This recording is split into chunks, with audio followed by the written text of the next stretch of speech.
יחסי רופא מטופל בתביעות רשלנות רפואית בלידה. מערכת היחסים בין רופא למטופל היא סוגיה חשובה בהקשר של תביעות רשלנות רפואית. באופן עקרוני, החוק יוצא מתוך נקודת הנחה כי יחסי רופא מטופל מקיימים את חובת הזהירות המושגית. הסיבה לכך היא שהחולה אינו בקיא בתחום הרפואה, ולכן מסתמך על מומחיותו של הרופא.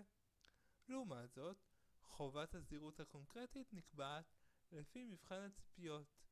כאן מפעיל בית המשפט את מלוא כובד משקלו, ובוחן האם ניתן וצריך היה הרופא לצפות את הנזק.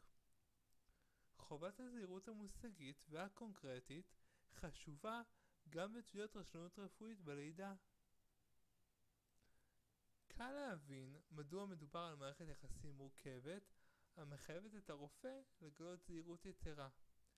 אישה הקורעת ללדת סומכת על הרופא ועל הידע העומד לרשותו. מנגד, הרופא נדרש לעדכן את היולדת או את בן הזוג על בעיות המתעוררות באופן בלתי צפוי. זו הדרך היחידה לשמור על האוטונומיה של המטופל, להימנע מתביעת רשלנות רפואית מהסוג של התרשלות בשל היעדר הסכמה מדעת.